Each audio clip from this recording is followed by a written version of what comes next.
MP के देवास से, जहां राकेश नाम के एक शख्स की दर्दनाक मौत हो गई। उसका शव सड़क किनारे पड़ा हुआ था। राकेश की पत्नी ने कहा कि एक्सीडेंट में राकेश की जान चली गई, लेकिन पुलिस को इस थ्योरी पर भरोसा नहीं था। जांच की गई, घटनास्थल को कुरेदा गया, तो जो खुलासा हुआ वो हैरान कर देने वाला था। यह रिपोर्ट देखिए।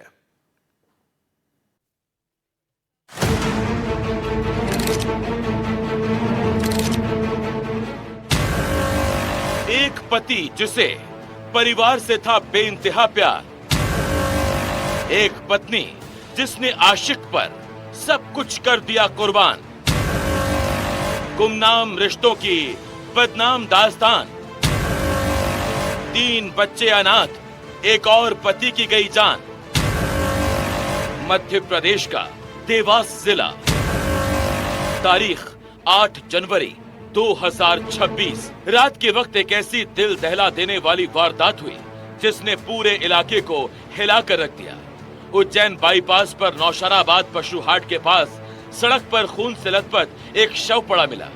ये इलाका सिविल लाइन थाना क्षेत्र में आता है। कॉल गई तो सिविल लाइन थाना पुलिस मौके पर पहुंची। शव की शिनाख्त हुई।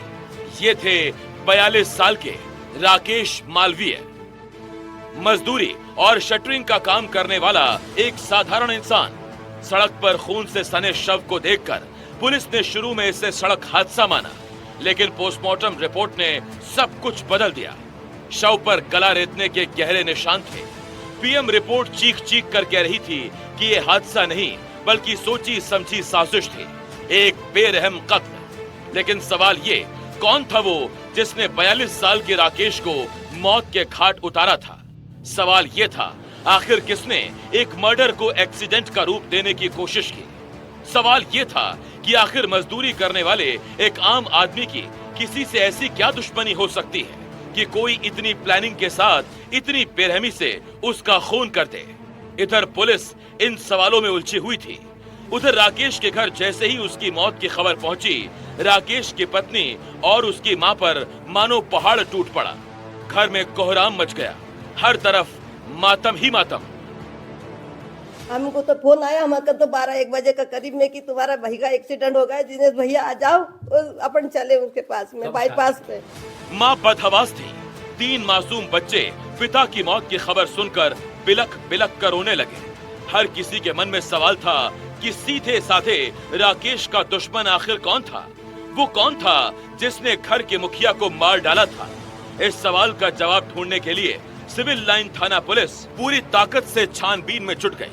पुलिस ने मौकाए वारदात पर जाकर एक एक चीज को बारीकी से देखा। पुलिस समझ गई थी इस हत्याकांड को बड़ी चालाकी से एक्सीडेंट दिखाने की कोशिश की गई थी। पुलिस ने सारे तकनीकी सबूतों के साथ आगे बढ़ने का फैसला किया। इस बीच कुछ अहम सीसीटीवी फुटेज भी पुलिस के हाथ लगे। इन सबूतों के बाद पुलिस की जांच की दिशा बदल चुकी थी। जैसे जैसे कड़ियां जुड़ने लगी, पुलिस केस सुलझाने के और करीब पहुंचते गई। अब पुलिस को घर वालों पर ही शक था और घर में रहते थे राकेश, उनके छोटे छोटे 3 बच्चे और उनकी पत्नी रीना। पुलिस की थ्योरी में वो कोई अपना ही था जिसने राकेश की मौत की पूरी साजिश को अंजाम दिया। पुलिस ने रीना से कड़ाई से पूछताछ की, जिसके बाद रीना टूट गई और फिर हुआ एक चौंकाने वाला खुलासा। घर पहुंचने पर जब प्रारंभिक पूछताछ हुई तो उसमें शंका प्रतीत हुई। शंका प्रतीत होने पर मैंने और उन पर इंट्रोगेशन किया गया। घटनास्थल पाया गया कि घटनास्थल घर का ही है और जिसमें कि मृतक की पत्नी और उनके जो प्रेमी तथाकथित थे देवेंद्र, उनके साथ में तथा 2 अन्य आरोपियों को साथ में लेकर ये घटना कारित की गई थी। देवेंद्र और उसके अन्य साथी जो कि पूर्व में मर्चुरी में काम कर चुका, उनने उसका गला रेत कर हत्या की थी। बाकी अन्य और लोगों का भी इसमें संलिप्तता थी। उन लोगों ने फिर उसको गाड़ी में रखकर और घटना को एक्सीडेंट बताने की कोशिश की गई। तकनीकी साक्ष्य, घटनास्थल का बहुत बारीकी से निरीक्षण तथा अन्य साक्ष्यों को एकत्र करते हुए सीसी कैमरा फुटेजेस लेते हुए इस घटना का पटाक्षेप किया गया। रीना भले ही राकेश मालवीय की पत्नी थी, लेकिन वो प्यार तो देवेंद्र से करती थी। पुलिस की जांच में सामने आया कि रीना और देवेंद्र ने मिलकर ही राकेश की बेरहमी से हत्या की और फिर उसे एक्सीडेंट का रूप देने की कोशिश की। इसके लिए बाकायदा पूरी योजना बनाई गई। रीना ने राकेश को बियर में नींद की गोलियां मिलाकर पिलाई। राकेश बेहोश हो गया। फिर देवेंद्र यादव और उसके साथी संजय घर में घुसे। ब्लेड से राकेश का गला रेता गया, खून से सने कपड़े धोए गए, शव को कार में लादकर बाईपास पर फेंक दिया गया। सबूत मिटाने की पूरी कोशिश हुई, इसे एक्सीडेंट दिखाने का हर प्रयास किया गया, लेकिन मामला यही नहीं रुकता। जांच में एक और हैरान करने वाली चीज निकलकर सामने आई। दरअसल राकेश ने जीवन बीमा कराया हुआ था। रीना और देवेंद्र की साजिश थी कि राकेश की मौत को एक्सीडेंट दिखाकर क्लेम की राशि वसूली जाएगी और फिर आगे की जिंदगी आराम से कटेगी। जिसके साथ 7 फेरे लिए जन्म जन्म निभाने की बात करी, उसी पत्नी ने अपने प्रेमी के साथ मिलकर अपने ही पति की हत्या कर दी। पहले उसको बियर पिलाई, बियर के अंदर नींद की गोलियां दी। जब पति बेहोश हो गया तो उसको सिविल लाइन थाने क्षेत्र की बात है, उसको उज्जैन रोड पर छोड़ दिया गया ताकि पुलिस समझे कि वो उसका एक्सीडेंट हुआ है।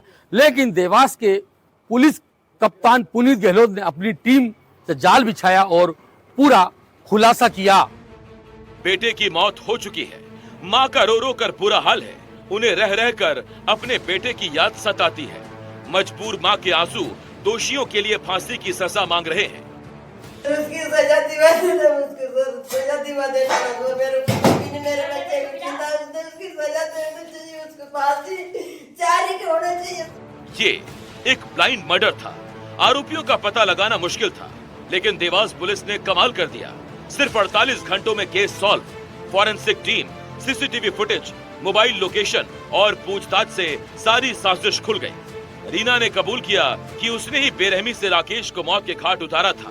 अब पुलिस की गिरफ्त में 4 आरोपी थे, रीना, देवेंद्र यादव, उसके 2 सहयोगी संजय और मनीष। ये कहानी सिर्फ एक हत्या की नहीं, ये प्रेम, लालच और विश्वासघात की कहानी है। राकेश जैसे करोड़ों लोग खुद को घर में सुरक्षित समझते हैं, लेकिन खतरा घर के भीतर ही छिपा हो सकता है। देवास पुलिस का ये खुलासा एक बार फिर साबित करता है, अपराध कितना भी छिपा हो, सच सामने आ ही जाता है। अपराधी कितना ही चालाक हो, पुलिस की गिरफ्त से बच नहीं सकता। एनडीटीवी के लिए देवास से अरविंद चौकसे की रिपोर्ट।